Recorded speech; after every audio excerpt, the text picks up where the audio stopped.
अब जिस जगह के ऊपर सरीना चौक का बताया जाता है कि जिस जगह के ऊपर उन्होंने खुदकुशी की, ज़ाहिर है खुदकुशी की जो सूरत-ए-हाल होती है, वो ऐसी नहीं होती। यानी उसका मतलब ये है कि कोई भी बंदा अब एक एक ख़ास मेंटल स्टेट में होता है जब वो खुदकुशी करता है।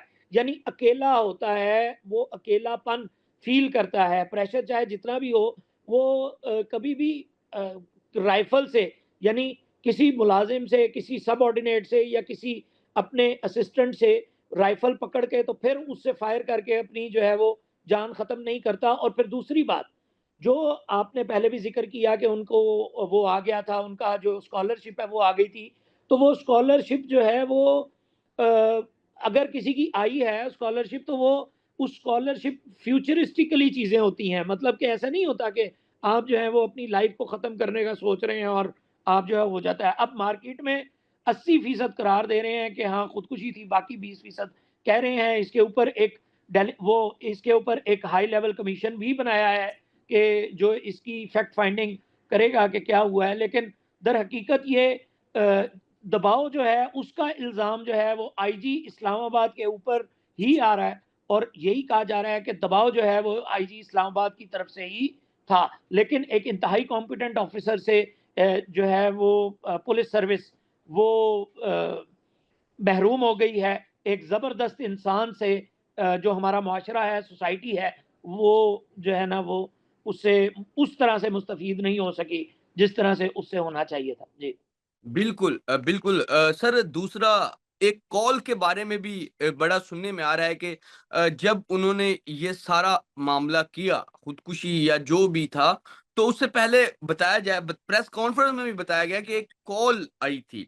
जब उन्होंने वो कॉल अटेंड की तो उससे बाद शायद वो बर्दाश्त नहीं कर सके या फिर वो इस फैसले पर उतर आए कि खुदकुशी कर ली जाए। दूसरी जानिब एक और चीज़ भी नज़र आती है कहा जाता है कुछ हलकों की जानिब से कि शायद उनका कोई एस्टेब्लिशमेंट से भी कुछ केसेस कोई फैमिली या कोई ज़मीन जगह का कोई था। कोई ये 2 स्टोरियाँ भी हैं। देखिए स्टोरियाँ तो हैं, स्टोरियाँ मार्केट में मौजूद हैं। ये 2 स्टोरियाँ जिनके बारे में आपने बात की, इनके अलावा एक सवाल और भी हमारे बड़े सीनियर जर्नलिस्ट हैं, उन्होंने भी रेज़ किया कि पिम्स हॉस्पिटल क्यों लेके गए? पॉलीक्लिनिक क्यों नहीं लेके गए? नज़दीक हॉस्पिटल मौजूद था, उधर क्यों नहीं लेके गए? और फिर दूसरी एक और भी स्टोरी ये है कि वो ज़ख्मी थे और ज़ख्मी हालत में जो है उन्हें इलाज की तरफ लेके जाया जाता और वो जाँबर ना हो सके, अस्पताल पहुँच के तो बर वक़्त उनका इलाज क्यों नहीं किया गया।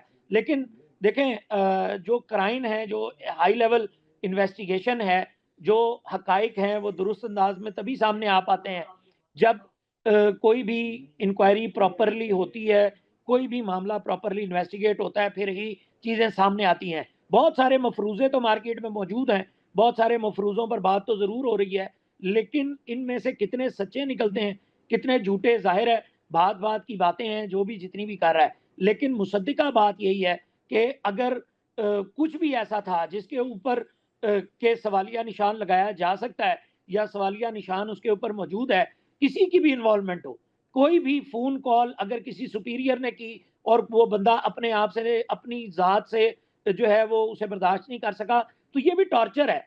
ये भी एक तरह से इसी तरह का है कि उसको खुदकुशी की जानिब माइल करने की तरफ है, तो वो भी मर्डर की तरफ ही आता है, यानी कत्ल में ही शामिल होता है। तो कोई भी सूरत-ए-हाल हो, कोई भी सर्कमस्टांसेस हो, कोई भी बात हो, बात असल यही है कि हक़ाइक़, दुरुस्त हक़ाइक़ सबके सामने आने चाहिए, उसके ऊपर इन्वेस्टिगेशन होनी चाहिए, उसके ऊपर सारी बात जो है वो की जानी चाहिए। अगर बरवक़्त दुरुस्त बात पब्लिक को बता दी जाए, तो बहुत सारी जगहों पर ये जो क्यास-आराइयाँ और ये जो सारा मामलात होते हैं, ये रुक जाते हैं। लेकिन हमारे यहाँ असूल ये है कि आखिर में जाकर सच बताया जाता है और पहले बात को अंडर द कारपेट ले जाने की कोशिश की जाती है। तो जो कुछ भी हुआ है अफ़सोसनाक मामला हुआ है, ज़ाहिर है अब उनका नमाज़ जनाज़ा अदा करके उनकी तदफ़ीन कर दी गई है। जो कुछ भी हुआ है हक़ाइक़ कौम के सामने आने चाहिए और हक़ाइक़ कौम के सामने रखे जाने चाहिए। ये कौम का हक़ है और एक अफ़सर डिज़र्व करता है कि उसकी मौत से जुड़े जो हक़ाइक़ हैं वो दुरुस्त अंदाज़ में सामने आएँ। और दूसरी बात, लास्ट बात करके मैं इजाज़त जी, चाहूँगा जी, कि जी, जी, करें, करें। बहुत से दीगर अफ़सरान हैं, जिनकी के दौरान सर्विस इसी तरह इसी नौइयत की डेथ्स हुई हैं। कोई भी बिल्कुल। प्रेशर अगर किसी भी सिविल सर्वेंट के ऊपर मौजूद है, तो उसका एक पूरा प्रोसीजर है, उसका एक तरीकाकार है। सिविल सर्विस के अंदर उसको काउंटर करने का एक तरीका है, उसको अडॉप्ट किया जाना चाहिए और बरवक़्त जो है वो एक्शन उसके ऊपर लिया जाना चाहिए। जो भी नेग्लिजेंस का मुर्तकिब हो रहा है, उसको सज़ा मिलनी चाहिए और जो कोई भी एक्स्ट्रा ऑर्डिनरी प्रेशराइज़ कर रहा है अपने मातहत अमले को या अपने सबऑर्डिनेट्स को, उसको भी जो है वो शट अप कॉल दी जानी चाहिए। कुजा के इस नौइयत के इतने कॉम्पिटेंट और इतने ब्राइटिंग जो फ्यूचरिस्टिक ऑफिसर्स हैं पाकिस्तान के, उनको इस तरह के सर्कमस्टांसेस जो हैं, वो देखने पड़े। बिल्कुल सर जो आपने बात की बड़ी इम्पोर्टेंट बात है, लेकिन दूसरी जानिब कुछ सुनने में भी आ रहा है कि शायद उनको कुछ दिनों से डेंगू का जो फीवर था उसमें मुब्तला थे और वो शायद छुट्टी की अपील कर रहे थे। छुट्टियाँ उन्हें शायद दरकार थी कि ताकि वो अपनी सेहत को रिकवर कर लें और बेहतर से सेहत से सर्व कर सकें। लेकिन शायद उनको वो छुट्टियाँ नहीं मिल सकी जितनी मसरूफियत थी, जिस तरह आपने बताया कश्मीर वाले मामले में, फिर मुरीद के वाले मामले में, फिर ये तमाम चीज़ों में ये इस्लामाबाद पुलिस थी उसको इन्वॉल्व रखा गया और उसके बाद शायद उनको छुट्टी नहीं मिल सकी। ये वजूहात भी सामने आई है। जी हाँ, देखें एक बात तो बड़ी क्या खुल के सर सामने सिविल आई है। सर्वेंट कोई इंसान नहीं होता? क्या उसका छुट्टियों का हक नहीं होता? क्या आप उसको 24/7 डेज़ इस्तेमाल करेंगे? देखिए, पुलिस सर्विस के अंदर ये बड़ा अनफॉर्च्यूनेट है कि छुट्टी जो है वो पुलिस ऑफ़िसर्स को नहीं दी दी जाती, 24/7 की जॉब ली जाती है। ये इनह्यूमन है और इसके हुँ, हुँ। ऊपर बहुत सारे जो पुलिस ऑफ़िसर्स हैं, अमला सब इंस्पेक्टर से लेकर और एसपी, एसएसपी तक, ये बहुत ज़्यादा अक्सर औक़ात हाई प्रेशर का भी, मेंटल प्रेशर का भी जो है वो शिकार हो जाते हैं। उसका रीज़न भी यही है कि छुट्टी नहीं मिल रही होती, फैमिली के मामलात होते हैं, दीगर बहुत सारी चीज़ें होती हैं और इसी छुट्टी ना मिलने की वजह से जो है वो लोग बीमार भी होते हैं। पुलिस ऑफ़िसर्स जो हैं वो बीमार भी हो जाते हैं। लेकिन इस पर्टिकुलर केस के अंदर ये जो छुट्टी वाला एक आंसर है और एक प्रेशर वाला आंसर है, ये अपनी जगह पर है।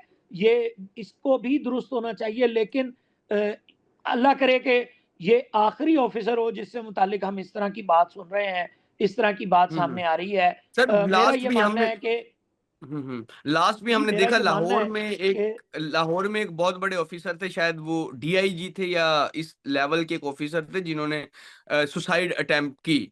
तो ये इस तरह का मामला ये पहला नहीं है पुलिस फोर्स में, ये काफ़ी दफ़ा हो चुका है और अभी भी उसकी भी कोई अब जिस तरह कहा जा रहा है कि 3 डीआईजीज़ की बेसिस पर एक इन्वेस्टिगेशन टीम बनाई जा रही है, वो बताएँगे कि किस तरह वो इस मामले की मुकम्मल तफ्तीश करेंगे।